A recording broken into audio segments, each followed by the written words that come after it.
টি-20 ম্যাচে সেঞ্চুরি করাটা বিরাট বড় ব্যাপার। আর দিল্লি ক্যাপিটালসের কেএল রাহুল যে সেঞ্চুরিটা করেছেন সেটা তো প্রায় ড্যাডি সেঞ্চুরি। ওপেনিংয়ে নেমে শেষ পর্যন্ত 152 রানে তিনি নট আউট ছিলেন। দলকেও 264 রানের পাহাড় চূড়ায় তুলে দিয়েছিলেন, এইবারের আইপিএলে এখন পর্যন্ত যেটা হায়েস্ট স্কোর। অথচ সেইটাও দিল্লি ক্যাপিটালসের জয়ের জন্য যথেষ্ট হলো না। ভাই, আমরা টি-20-র কোন নির্মম খুনি বিস্ফোরক বিধ্বংসী যুগে চলে আসলাম ব্যাটিংয়ের ক্ষেত্রে। 264 রান করেও দিল্লি ক্যাপিটালস ম্যাচটা জিতল না। পাঞ্জাব কিংস 7 বল হাতে রেখে 6 উইকেটে ম্যাচটা জিতে গেল।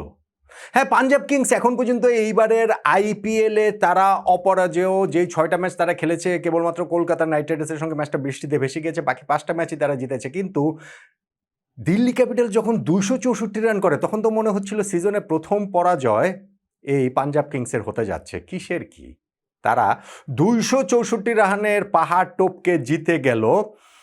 অবভিয়াসলি আইপিএলের হিস্ট্রিতে সবচেয়ে বড় রানের টার্গেট তারা করে জয় এটা। আগের রেকর্ডটাও পাঞ্জাব কিংসের ছিল 2024-এ কলকাতা নাইট রাইডার্সের 261 তারা টপকে গিয়েছিল।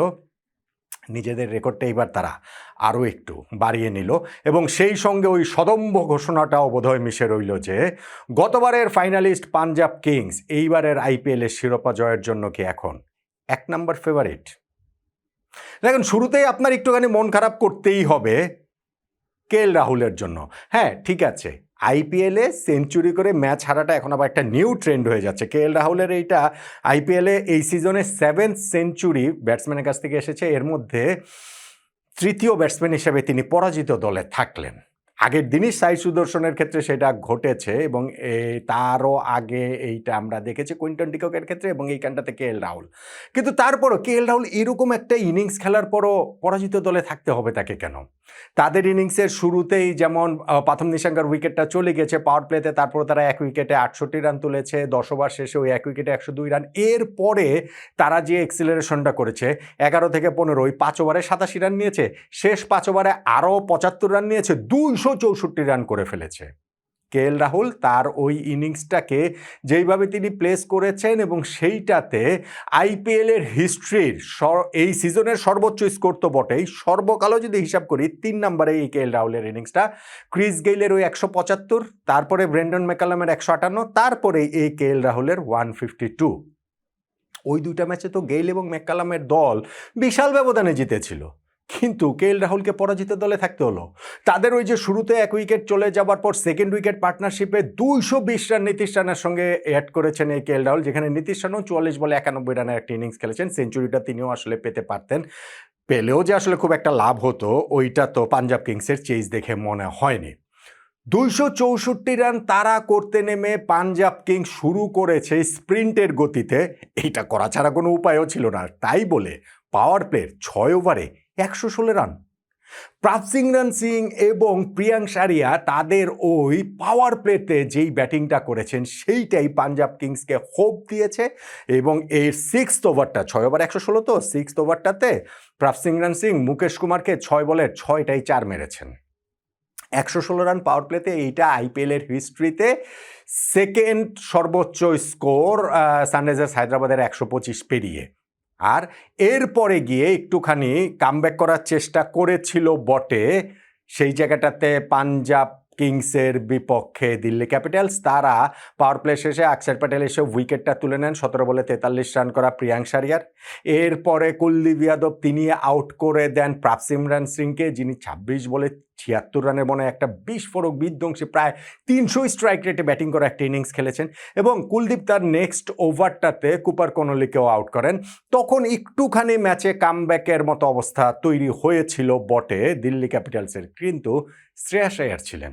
শ্রেয়াস আয়ার এবং নেহাল ওয়াদেরিয়া তারপরে আবার একটা 50+ পার্টনারশিপ করলেন এবং সেই পার্টনারশিপে ম্যাচটা তাদের জন্য অনেক ইজি হয়ে যাচ্ছিল। সেইটা হয়তো বা হতো না, হয়তো বা তারা নাও জিততে পারতো যদি না ওই সময় 2টা লাইফ পেতেন শ্রেয়াস আয়ার।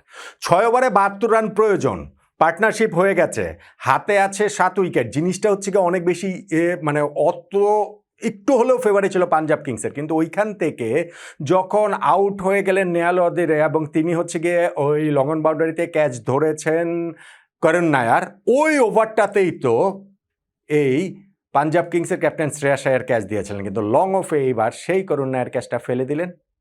নেক্সট ওভারটাতে সেই করুণ নায়ার লং অনে দাঁড়িয়ে ওই একই ব্যাটসম্যান শ্রেয়াস আয়ারের ক্যাচটা আরও একটা ফেললেন। এখন শ্রেয়াস আয়ারের ক্যাচ যদি আপনি পরপর 2 ওভারে এইভাবে ফেলেন, সেটার পানিশমেন্ট তো আপনাকে পেতেই হবে, এবং সেই পানিশটা শ্রেয়াস আয়ার করেছেন, যেটা 6 ওভারে 72 প্রয়োজন ছিল, 5 ওভারে 62। ওই ওভারটাতে যখন দ্বিতীয় ক্যাচ ড্রপ হলো, ওই ওভারটা থেকে 23 রান তুলে নিল পাঞ্জাব কিংস, এবং এই শ্রেয়াস আয়ার ছক্কা 4 মেরে একেবারে তুলোধুনো করে দিয়েছেন। 4 ওভারে 39 রান প্রয়োজন, 23 রান ওই ওভারে হওয়ার পরে তারপরের ওভারটা থেকে আরও 16 রান হয়ে গেল, 3 ওভারে 23 রান প্রয়োজন। জিনিসটা তখন বেশি অনেক ইজি হয়ে গেছে, 7 বল হাতে থাকতেই তারা ম্যাচটা জিতে গিয়েছে।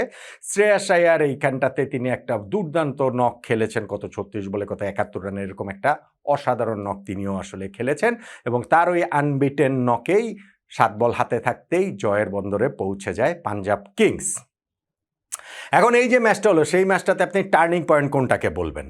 কেএল রাহুলের যেই ইনিংসটা, সেই ইনিংসে কিন্তু 2টা ড্রপ ছিল।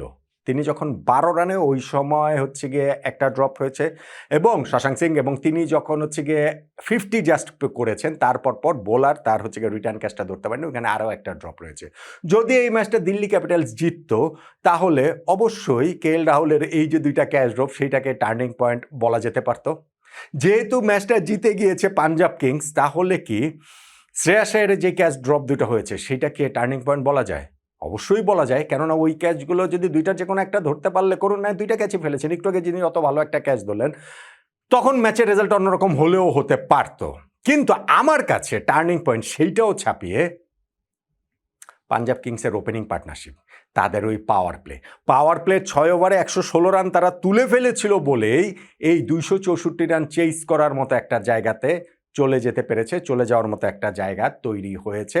কেএল রাহুলের ওই ক্যাচ মিসটা, তাই 2টা যে ক্যাচ মিস করেছেন, কিংবা ধরেন তার যে ওই যে পার্টনারশিপটা হয়েছিল ওই জায়গায় নীতিশ রানের সঙ্গে 220 রানে, যেটা আইপিএলের হিস্ট্রিতে দ্বিতীয় সর্বোচ্চ পার্টনারশিপ, এবি ডিভিলিয়ার্স এবং বিরাট কোহলির কত 227 না 229 রানের একটা পার্টনারশিপ জাস্ট তার পরপরই রয়েছে, সেগুলো কিছু ছাড়িয়ে গিয়েছিল সেটা, কিন্তু শেষ পর্যন্ত গিয়ে কেএল রাহুলকে তো পরাজিত দলেই থাকতে হলো, এবং তাতে করে আমার টেম্পটেশনটা রয়েছে বটে যে শ্রেয়াস আয়ারের ওই ক্যাচ মিস 2টাকে আপনি বলতে পারেন সেটাকে টার্নিং পয়েন্ট বলতে পারেন, কিন্তু আমার টার্নিং পয়েন্ট হচ্ছে গিয়ে 264 রান তারায় 265 করতে হবে, এরকম অবস্থায় পাওয়ার প্লেতে 6 ওভারে যে 116 রান তুলে ফেললো প্রাপ সিং রান সিং এবং প্রিয়াঙ্ক সারিয়ার ওপেনিং পার্টনারশিপ, সেইটাই আমার কাছে পাঞ্জাব কিংসের এই দুর্দান্ত বিস্ফোরক বিধ্বংসী রেকর্ড জয়ের টার্নিং পয়েন্ট।